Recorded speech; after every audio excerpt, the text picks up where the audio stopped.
Life is full of pivotal moments that can have a profound impact, and many of them are brief.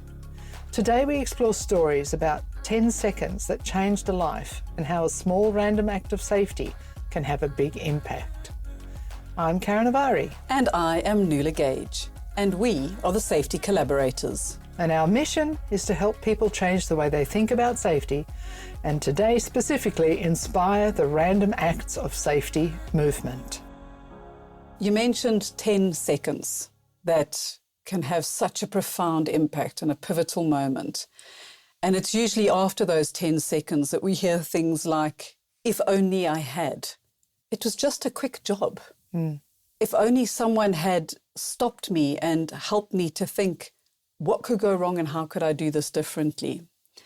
And I mentioned that recently to somebody when I was on site and shared a story that I'll share with you as well. And his response was, if someone had stopped me and I was doing that at home, I would have told them to sod off because of course I know what I'm doing. I know what's happening in that moment. But we often don't think about that pivotal moment and the impact it could have long term and possibly change our lives. Absolutely. Today, Karin and I thought we'll share some stories. We'll hopefully inspire you to think about what can you do that can just help people be a little bit safer every day. Those small, minor moments where you just go, oh, what are you doing there? Have you thought about maybe doing it slightly differently? Karin, is there a moment where you've gone, it was just a second, but it possibly changed somebody's life? I have two, actually, in both small, personal, everyday events. You said something a little bit about, told me to use a different ladder and tell them to sod off. It just reminded me of a situation. I was living in a small apartment actually in Sydney, and I was about to do the proverbial change the light bulb moment. And I had some friends sitting on my lounge watching me. And I always have a good ladder in my life because I'm a great believer in having a good ladder. It's not a rickety one. It is a well-built, usually light, aluminium, good step ladder somewhere. I also owned a fabulous stool, which was an antique, and it was a bit rickety, but it was close to hand.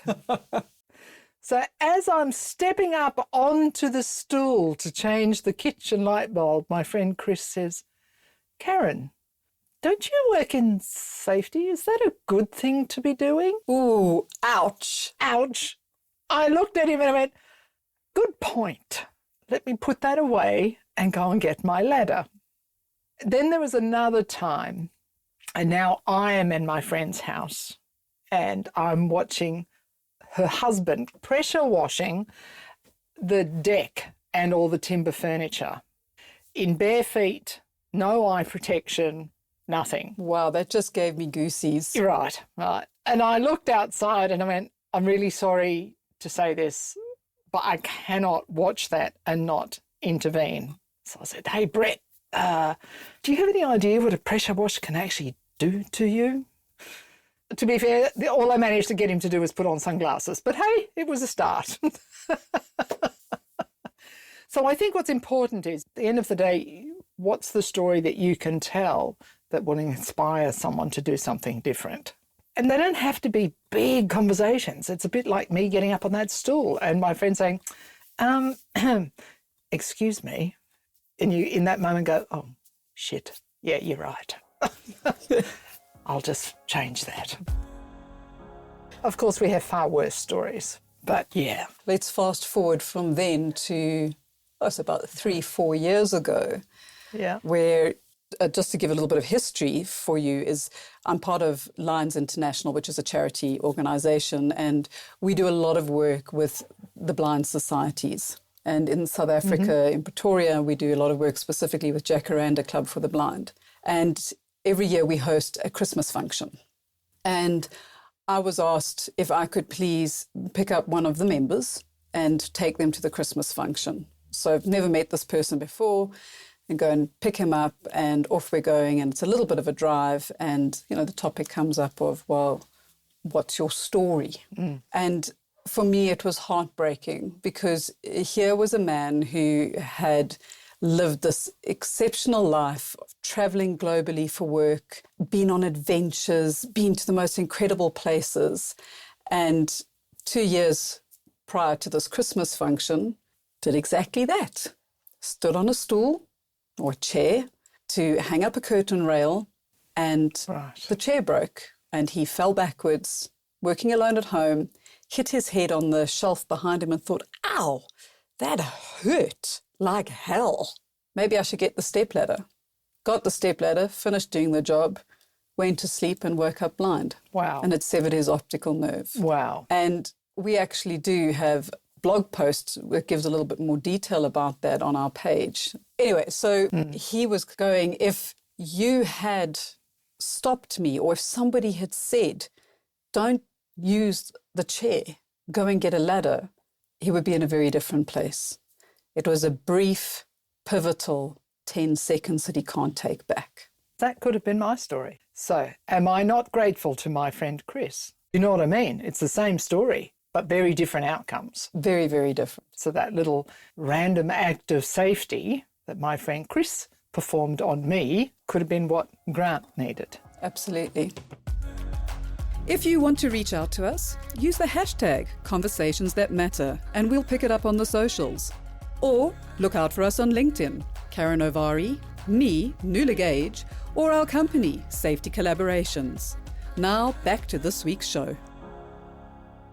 When we want to inspire a movement about random acts of safety, it's not doing big things.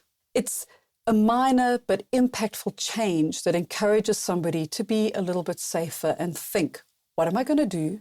What could go wrong? And how can I actually do it better?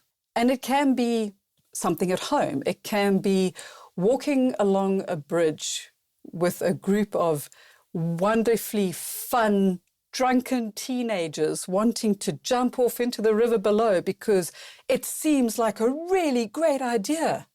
And going, hey, it looks like you're having an amazing time. It sounds like such fun.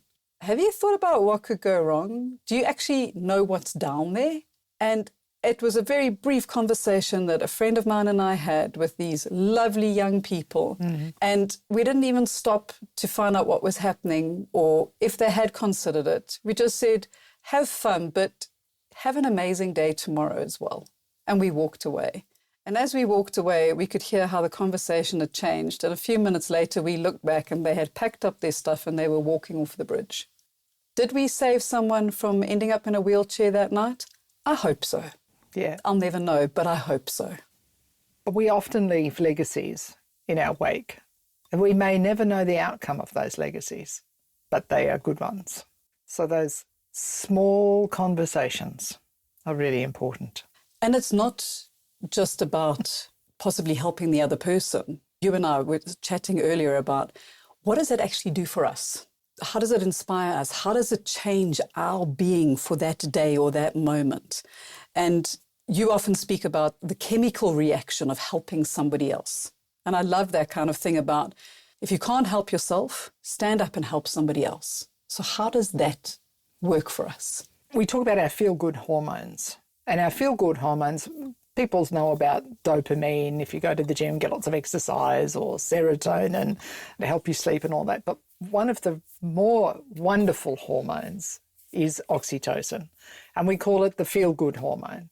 So whenever we perform an act of kindness, or we just give someone a hug or something along those lines, it actually increases this hormone within our system. So I often think, well, when we're not feeling the best, sometimes the best thing you can do to make yourself feel better is to actually help someone else. And that will give you that rush that we get from that chemical reaction from oxytocin. So it's a really wonderful hormone, and one that we really should embrace. Pardon the pun. So whenever we do these random acts of kindness, you've probably stood at a traffic light and helped someone across the road. You may have picked up a bag of stuff for someone who's just dropped it. We look at these, you could call them kindness. We want to call them acts of safety. So that's the movement that we want to encourage. And particularly in the workplace, how can we encourage people to not make it feel like it's a big deal? You know, how can you shift the conversation? How can you shift the culture, I guess, within an organisation so that having these random acts of safety are not a big deal, but just part of the norm? And I really only just thought about that as we were talking. What do you think? Well, one, that it's not a big deal, but also that it's not a big burden. That it just becomes that way of being, of, that was a good moment today. And I love that question of when you get to the end of your day and you think about what made today a good day. Wouldn't it be so wonderful if part of that making today a good day was I helped somebody think further than the immediate 10 seconds. And yes, they listened and they acted. And they walked away to have another good day tomorrow. And part of the, sharing around that is that how do we encourage and how do we inspire people to do more random acts of safety? Well, some of it is around tell us your stories, blow your own trumpet, because that's what will inspire other people to say, actually, maybe I won't just tell you to sod off the next time you ask me to use a stepladder instead of standing on the chair to change the light bulb. Because people have shared moments of, it was something small, but it made a difference. It changed a life.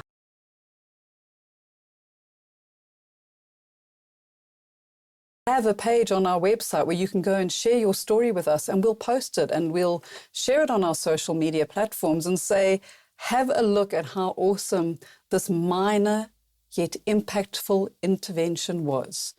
It was so brief, but it helped you walk away and have a better day tomorrow. Couldn't have said that better if I tried. So that was a short one today, and we hope that it will inspire you to think about your next random act of safety.